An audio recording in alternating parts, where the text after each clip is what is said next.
bahasa Inggris ternyata batu penjuru itu banyak sekali.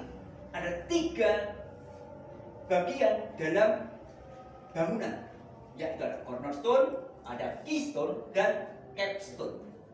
Saya mempelajari ini, ternyata mereka itu punya arti masing-masing. Cornerstone, keystone, dan capstone punya fungsi masing-masing dan mereka saling keterkaitan. Yesus di dalam Alkitab sering tulis batu penjuru. Dalam Alkitab bahasa Inggris itu tertulis the cornerstone. Tetapi dalam tulisan kitab Young Literation Bible ditulis Jesus is the capstone. Dan ada Alkitab yang lain ya, itu menuliskan Jesus is the keystone. Jadi Yesus itu digambarkan sebenarnya sebagai apa? Masing-masing penerjemah Alkitab ada yang mengatakan cornerstone, ada yang mengatakan keystone, ada yang bilang capstone. Anda bisa googling di sana, ini muncul semua kata-kata keystone, cornerstone, dan capstone. Ketika Anda belajar di sana, Anda akan menemukan ternyata semuanya sama. Yesus digambarkan ketiga batu kunci ini, yang ketiga batu yang dalam susunan bangunan. Ketika kita melihat Yesus cornerstone, apa itu cornerstone? Ternyata cornerstone itu adalah menjadi landasan untuk menempelkan semua batu-batu yang ada di tempat ini. Sehingga dalam pelajaran kita, renungan pagi kemarin, saya menggambarkan bahwa ketika kita masuk dalam satu kumpulan, satu gereja, satu persekutuan doa, satu kumpulan orang-orang yang seiman, kita melebur di situ, dasarnya adalah Yesus.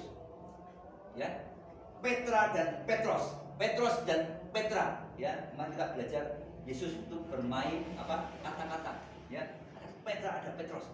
Nah, di sini kita melihat ternyata ketika kita masuk dalam sebuah perkumpulan seperti ini, ada persekutuan doa, kita persekutuan doa, maka di sini ada si A, si B, si C di sini bertumpuk-tumpuk orang, yaitu dengan dasar Yesus ditambah lagi batu penjurunya, dan inilah orang mulai berpasang-pasangan, berdampingan, hidup berjajar, bersosial semua. Akhirnya menjadi suatu buah bangunan. Gereja atau persekutuan doa atau kumpulan doa atau kumpulan umat percaya, mereka bersatu hati. Ketika mereka bersatu hati, mulai ini dikikis satu persatu menjadi bangunan yang bagus, yang indah.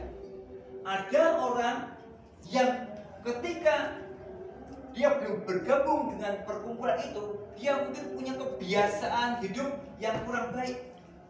Tetapi ketika dia dimasukkan ke dalam sini, batu itu masuk ke sini, maka dia akan menjadi bangunan yang indah.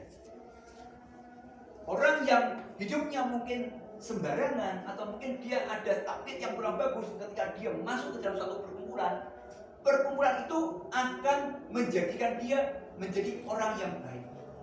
Perkumpulan itu akan menjadikan orang itu berguna dan sesuai dengan tadi skemanya. Oleh karena itu sebuah perkumpulan punya tujuan. Tujuannya apa? Menjadikan manusia baik, manusia yang sempurna seperti tabiat Tuhan. Nah, oleh karena itu ketika orang punya ada sesuatu yang kurang baik dalam hidupnya dan tabiatnya, ketika bergabung, maka dia akan mempunyai hidup yang baru. Batu itu serupa manusia itu harus dikikis, pelan-pelan dikikis sehingga menjadi bangunan yang bagus. Ketika kita bisa menempel di sini, maka seperti batu ini harmonis, selaras, cantik batu ini, sehingga dia pun bisa menempel dengan batu sebelahnya.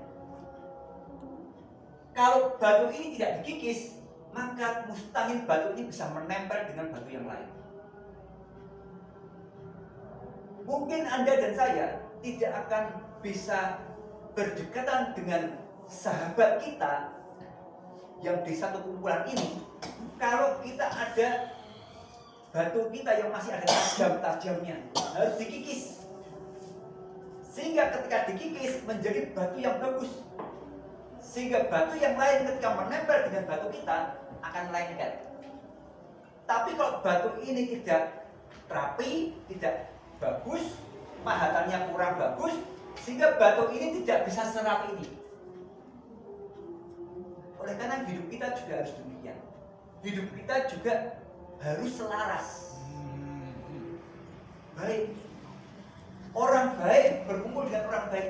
Tapi orang yang tidak baik, ya ketika orang yang baik bertemu dengan orang yang tidak baik, suatu saat pasti akan terjadi benturan. Tidak akan bisa presisi. Tidak akan bisa jalan. Nah, membutuhkan orang yang di sini. Sehingga ketika orang ini masuk di sini, hidupnya di sini, dia terpaksa harus dipangkas. Kalau ada sesuatu yang mungkin di sini yang punya sifat-sifat yang kurang baik di sini, oh dia masih begini-begini, ini harus dipapras. Sehingga dia harus dimasukkan, dipres, sehingga dia hanya bisa berteman dengan batu-batu yang lain, bisa kompak, seirama, seiring sejalan. Itu hidup kita.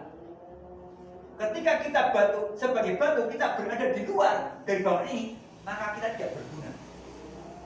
Kita bukan jadi siapa-siapa. Kita tidak bisa dipandang indah. Tapi ketika kita menempel di sini, orang bisa melihat, wah, bangunannya indah, bagus. Dan itu dimulai dari cornerstone.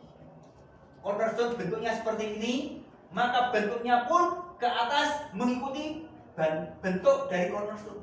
Ikuti. Kalau cornerstone-nya bentuknya tidak karuan, yang atas akan mengikuti bentuknya tidak karuan. Karena bentuknya di bawah bentuknya sudah persegi, maka yang atas pun mengikuti bentuknya persegi. Hidup kita mengikuti cornerstone. Alkitab yang lain menerjemahkan bahwa Yesus adalah keystone. Coba dikasih gambar satu lagi. Ya, ini keystone. Ya, saya coba di sini. Ketika ini jadi, ada keystone di sini. Keystone ini kalau tidak ada ini ambrol. Ambiar. Yesus adalah keystone. Dia adalah pengunci. Kalau tidak ada Yesus, maka semua ini akan hancur. Dalam persekutuan doa atau perkumpulan doa atau kegiatan apapun, kalau tidak ada yang mengunci antara sesama kita, maka perkumpulan itu akan hancur. Kita butuh Yesus di dalam kehidupan kita untuk mengunci setiap aktivitas kegiatan kita. Kalau kita hanya berdiri pada sahabat-sahabat kita tanpa ada yang mengunci kita,